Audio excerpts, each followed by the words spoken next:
sketch comedy in general, when it has to be current eventy, stinks. For sure. Go back to any era of SNL, that whatever you remember as being the funniest years of SNL. Mid-90s. Don't cherry pick the best sketches. Watch an episode beginning to end. Two funny things, maybe. Right. Yeah. There was a lot of cringe. The thing is, you have that long of a history. It's just very easy to pick out classic. Like the Farley years. Like, go back and watch those. So, most of the sketches suck dick. Yeah. And then one or two funny things happen. Goat Boy sucks.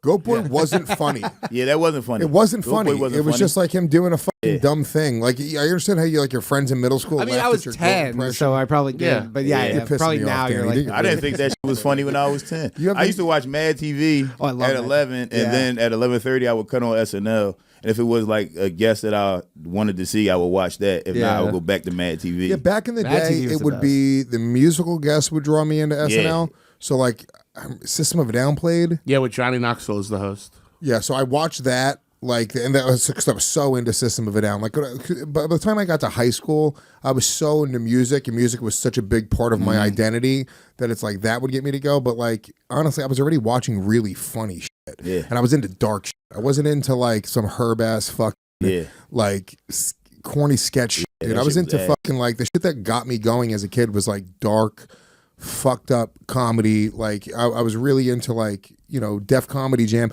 but then I was also into really into like Living Color, which doesn't hold up. Living Color does not hold up. If you're watching Living Color in a while, that's not good. It's not good. No. None of the sketches hold up. But a lot of that shit from the 90s doesn't hold. A lot of that shit was corny. Mr. Show sketches really Mr. Show really holds up. Some of the Chris Rock stuff still holds up from Chris Rock show. Chappelle stuff, a lot of it still holds up. Yeah, that shit still holds up. Chappelle show probably had the highest percentage of hits, right? Even though he did have some, he had some shit that wasn't funny as well. There was some but I bet if he had stuck around for seasons 3 and 4, we wouldn't say it. Yeah, you're right, actually. It's very easy to... Your pilot episode of your... It better be the fucking best. Yeah. Your Chappelle, your pilot episode of your sketch show, it better include the 10 best sketches that... ever thought of. Yeah, it's fucking got to be wild. Rattling around your head for 5 years. Chappelle's show being the best consistent comedy show is the same reason me and you, Lou, think System of a Down is one of the best bands ever. Yeah. Because they did their shit and tapped out. Yes, exactly. They didn't try and do new shit and stay relevant. Yeah. In Living Color, none of it holds up. You know, I will say I did see one, I believe, one in Living Color sketch that fucking got me recently. It showed up on Facebook. And now what it'll be, it's never even like people being like, look at this funny sketch. Usually it's like a black guy being like, yo, look at this racist shit they used to do on TV. It'll be his face will be in the corner and it'll really show you what it is. Right. Like, that was the best. And it was Jim Carrey pretending to be... Vanilla Ice? No. It was Jim Carrey pretending to be a... The aerobics lady? No. Thank you for trying to speak my language, Zach. I'm saying things. He was he was a late night talk show host, and there was a female who was an animal like caretaker, like almost like Jane Goodall or whatever. Yeah. So let's see how if the sketch goes the way I would have written it. It goes exactly how you think it's gonna go. Please try to pull this up, dude. It fucking rules. It's just pure fun. Same as Jay Leno, right? But it's also it's racist, but it's not really. It's just fucking really solid. Do you have it? Is it endangered species? Yes. I mean, if it's funny, is it racist?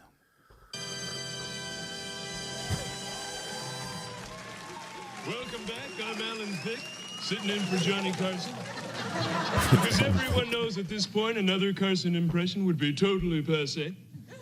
Ed won't be here tonight either. He woke up with the head of a Clydesdale in his bed. I guess when you're in between marriages, you'll bring home anything. All right. Our next guest is Joan Embry from the San Diego Anthropological Institute. As you know, Joan is always bringing with her strange and exotic inhabitants of the planet. And tonight she's bringing us an endangered species. Ladies and gentlemen, please welcome Joan Embry.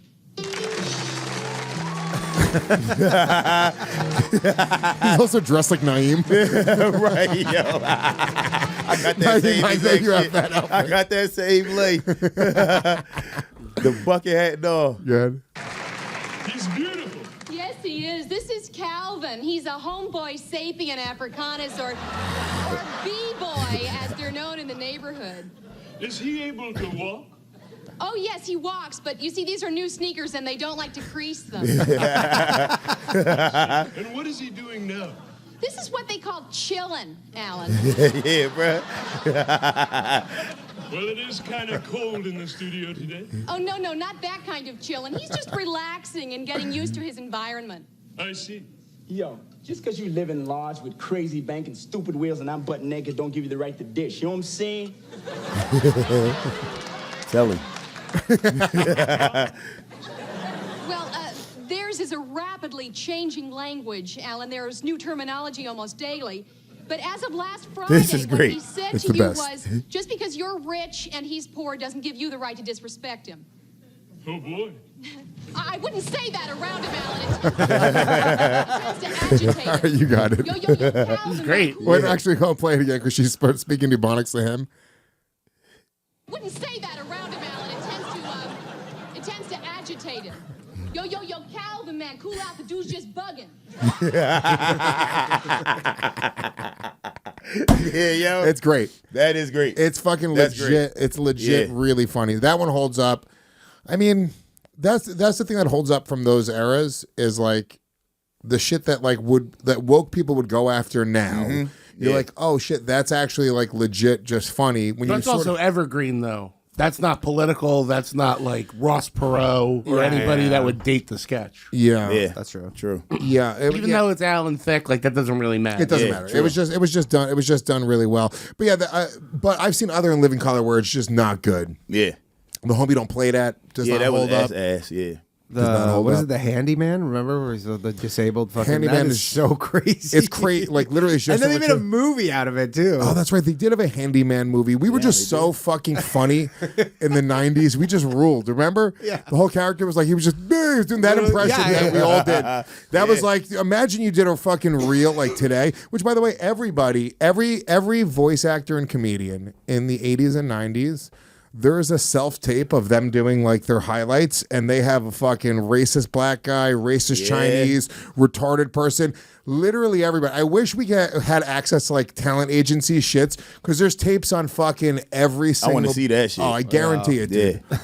That was it, dude. Because there was the easy ones. Indian guy. Everybody was doing like voiceover. and they didn't want actual Indian guys. Like there were no Indian guys like trying to be voice actors. Dude, Hank Azaria has been every race. Yeah, he's been everything. Yeah. And I don't have a fucking problem with somebody voicing a different Or acting retarded. There's no wrong with gives a acting shit? retarded. Leonardo DiCaprio does a great retard. That's probably the best I've ever seen. That's the problem is when you do it in a comedic way, Yeah. then they try to like tear it down. But you can get an Academy Award. Like Handyman, nobody was trying to give fucking David Allen Greer an Academy Award for being Handyman. No, but he's like a legit real actor though. That's the funny thing. But he He's nailed it. Pull up Handyman. I bet you he No, that was Damon Wayans. It was Damon Wayans? Yeah. Was- David Allen Greer was Men on Film. The other guy on Men But on wasn't Film. David Allen Greer? I thought David Allen Greer was Handyman. I don't think so. Maybe you're right. I You're probably believe. right. I want to say it's Damon Wayans. Was he in the movie? Was he a sidekick? He might have been in the movie. Yeah, Was he a He might have sidekick? been the straight man in the movie, like his handler. Do you have a Handyman sketch? You must. Did they erase this completely from This the I internet? imagine they want to get. They want to get rid of it. Yeah. Right? What did I watch the other? I watched Robert De Niro rap the N-word. Oh, hell yeah. Where'd he do that? He was just rapping a song in he a was movie. listing the kind of women he likes.